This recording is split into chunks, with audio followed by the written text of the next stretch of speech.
Welcome back, Ebenezer family. I am Minister Lonnie Harris, and we are continuing our focus on fatherhood. This is our final episode, and we are so happy to have one of the newest associate ministers with us, Reverend Richard Hughes. Welcome, Reverend Hughes. Thank you, Minister Lonnie. It's so good to be here and good to be at Ebenezer.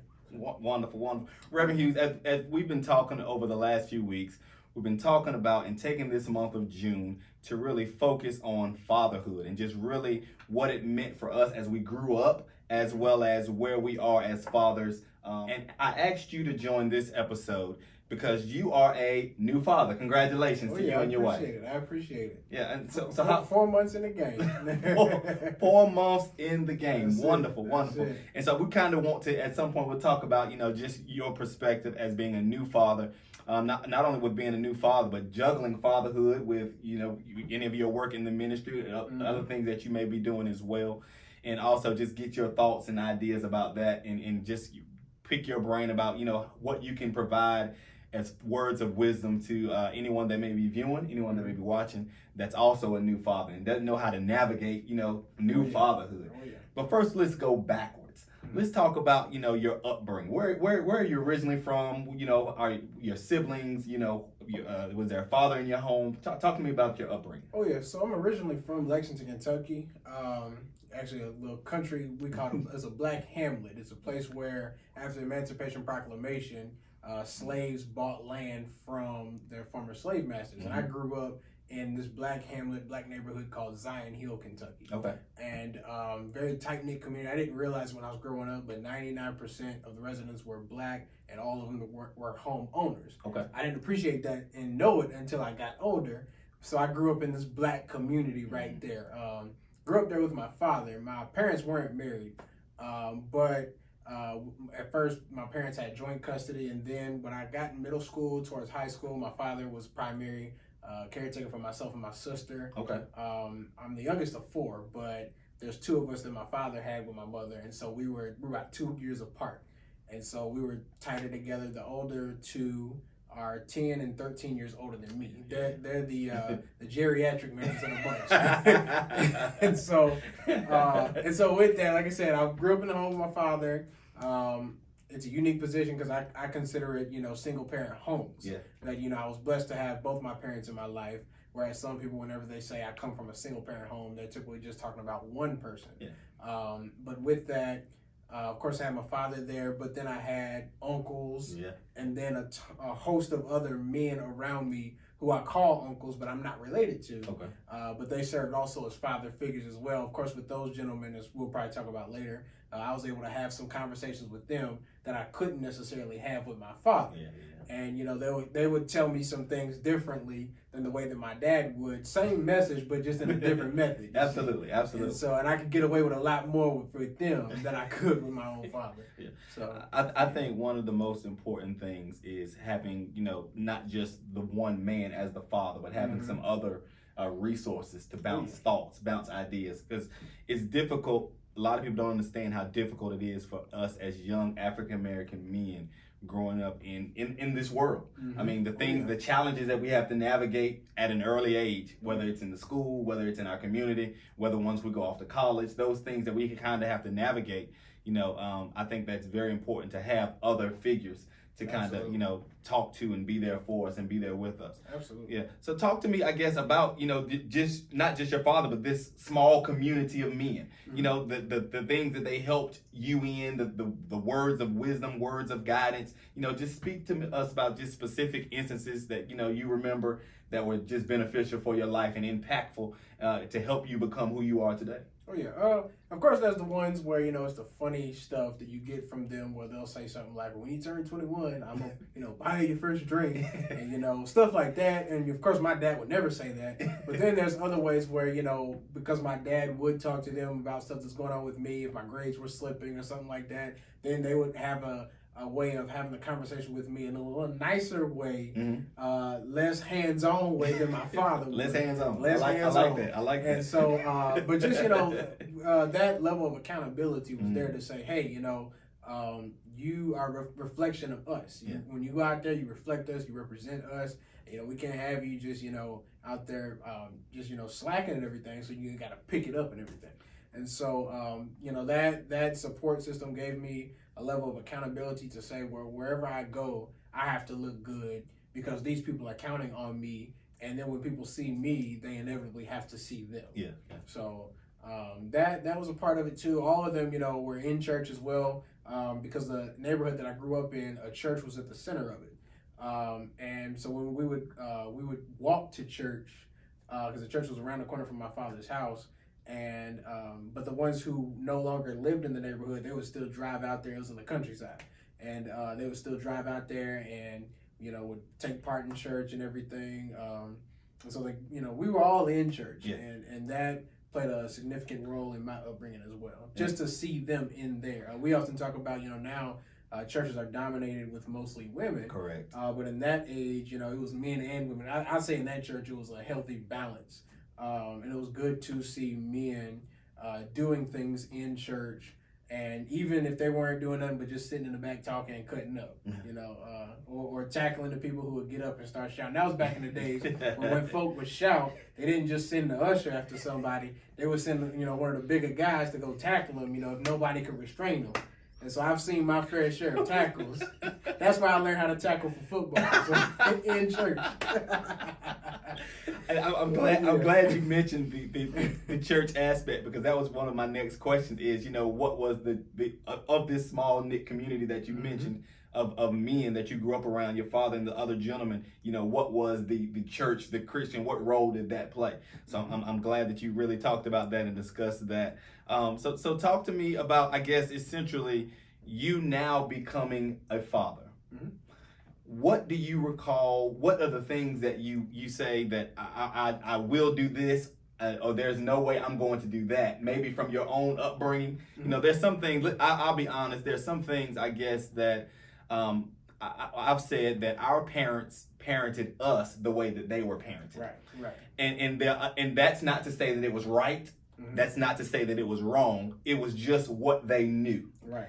And unfortunately, as you found out in these last 4 months, there's no guideline. There's no book handed to you when that child is born. Oh yeah. And so what principles? What's going to be your guiding, I guess, rule, a hand in helping raise the young fella?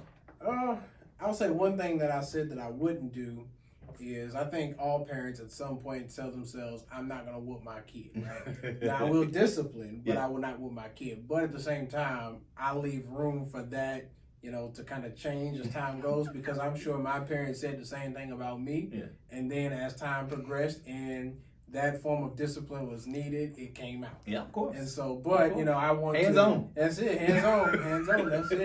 That's it. And so, but aside from that, one thing too, is trying to find a way to structure and everything. Now, mind you, I'm 4 months into it, but my wife and I, we talk about what we would like to introduce our son to as he gets older and everything, and so to expose him to different things, but also to hold him more accountable in terms of grades and being a good student above all else.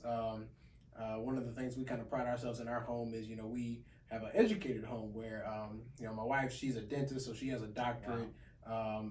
I have, both of us have a bachelor's at least. So, I've got a bachelor's, just finished a master's. I'm actually, it's the first time I said this publicly, I'm actually about to go back in the fall to get another master's degree at UNC Charlotte. Congratulations. And so, wonderful, good to hear. Oh yeah, and I don't know why I'm doing it. Folk keep asking me, do you much like school? No, I don't. I just have a goal in mind. Okay. And so, so with that, we like to think that, we want to push them to college, if anything, at HBCU. Both of us grew up and attended HBCU. So I tell him, he's got about 107 colleges to choose from, and those are HBCUs. I mean, if he can't choose from those, then, he can just go out and do something else whenever he wants.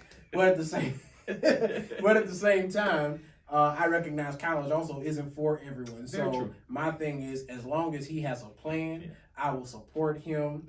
But the minute that starts to fade away, and it seems like, all right, what are you doing here? You just sucking up my air, eating up all my food. You got to go. Yeah. So, but I don't want to just push out and be unprepared. I think one of the things too that parents my age are starting to understand is the whole notion of 18 and out is antiquated. Definitely. And needs to go, because even like when I was coming, of that age, I started realizing, my parents realized too, that, yeah, you can be on your own, but it's more beneficial to have that support in the house and to at least be there, as opposed to just, throwing your money at apartments and all that stuff at that age, and trying to, find a balance of working and going to school or doing whatever you're trying to do. It especially now we're starting to talk more about intergenerational wealth transfers and everything. And it's more beneficial to have that support there as opposed to just kicking them out. Yeah. And so that's something that I said that I want to at least be able to help him with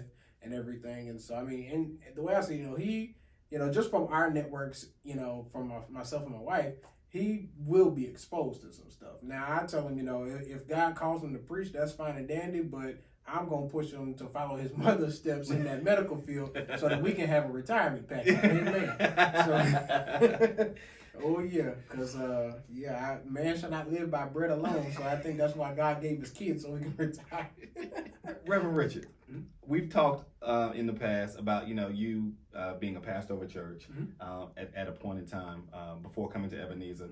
So talk to me, if you would, about your past experiences in where you had, where maybe there were no fathers in the homes of maybe some congregants, and what your role was as at that point as a pastor, as a leader, in helping to navigate those types of relationships. Well, the church that I served, in terms of being in a pastoral position, I was actually the youngest person in there by far. Wow.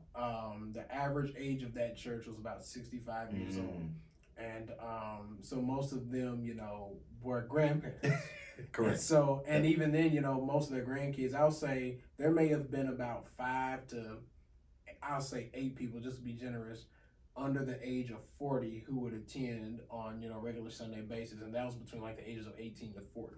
And then, of course, there were the youth there who would come with their grandparents. Correct. But I rarely saw them in service. I was only there 2 years because they had something specific for them. Okay. But even, being able to minister to them outside of that, there was a case where I was blessed to be able to mentor one of them. And that one of the common denominators that I saw was, he didn't necessarily have his father right there. His father was present, but he just wasn't physical in that time because he was overseas for the military. Okay. And so I was able to at least, talk to him every now and then, see, how classes were going, what was he doing in terms of, extracurricular activities, sports, and all of that. And it was just good to have that kind of impact. But then I would say there was someone who was my age, and I don't like to think of myself as like a father figure to somebody my age. Correct. But to be able to take everything of what a father figure looks like and to be able to apply it in that type of relationship context with someone. He was someone that, I'm led to believe he was homeless. He was battling a court case at the time. He was on the threshold of going to jail. And to be able to, show him like, hey, this is a different path you can take. Look at me, not to look at me as, someone who's just a gold standard and, is just uppity, but look at me like, hey, we come from the same type of background and I made a different choice. You can make that choice too, and it's not too late for you to make that and turn your life around. Correct. And so one of the things that I kind of regret is ever since I moved, the contact has been lost with them because of COVID and a couple other things too.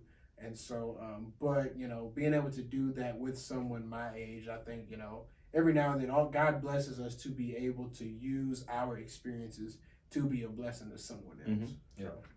So as we kind of wrap up, Reverend Hughes, talk to me about just, the church's, what you believe is the church's obligation, and is where necessary to be a father figure, to be a father role, where the men of the church, where the certain programs that are embedded in the church, where the need is, where, or even in serving our community, not just so much as in the four walls of the church, but even in serving our community. I think one of the things that we could do a better job of is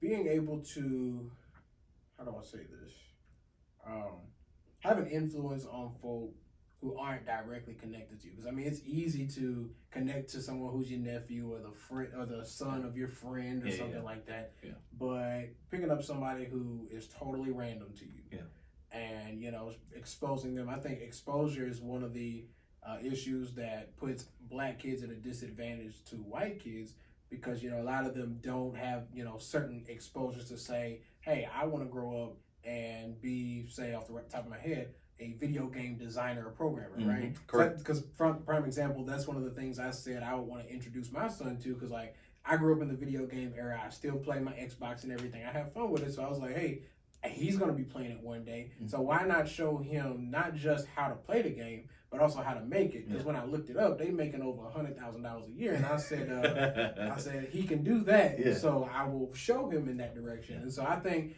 stuff like that, being able to expose our kids to something else. Because even now, what I've seen in Charlotte, there are a lot of black folk who are doing exceptionally well. And I just think about the power that can come from them reaching back to some of the ones who are coming up and saying, hey, like, this is how you can get to where I'm at. Correct. And then you can even go much further than me. Yeah.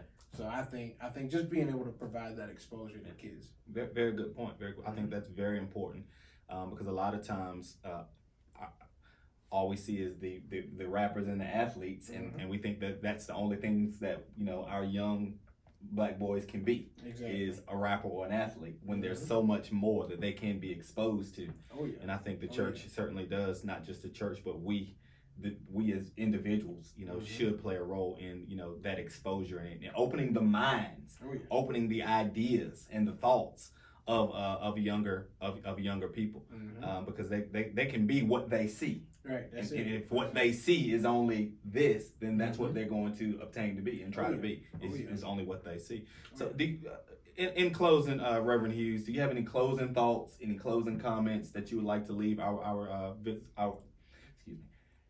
In closing, Reverend Hughes, do you have any closing thoughts, any closing ideas that you would just like to leave with our viewers this week? Nothing in particular. Is just once again, let's expose our kids to something. Yeah. Even if it's something that we haven't been exposed to, let's do our homework. Go out.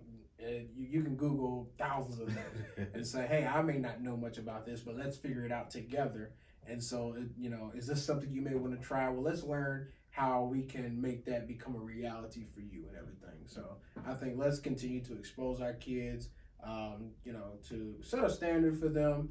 And in setting that standard for them, we're also setting a standard for ourselves, because we don't want to come across, as two-faced in that regard, that, it's more so do as I say and not as I do. It needs to be, they need to have a pattern to walk behind as well. Yeah. So, great point. Let's expose our kids to something they've never seen before. Reverend Hughes, we certainly appreciate your time. We appreciate you joining us. This is, again, our last episode on Focus on Fatherhood. We certainly thank each guest that has joined us over the last few weeks, and we're looking forward to the next week and what God has in store. So continue to tune in, continue to like, continue to comment, continue to share, and continue to check back in with us each Friday as we bring to you Freedom in the Word. I'm Minister Lonnie Harris. This is Reverend Richard Hughes. We'll see you next week. God bless you.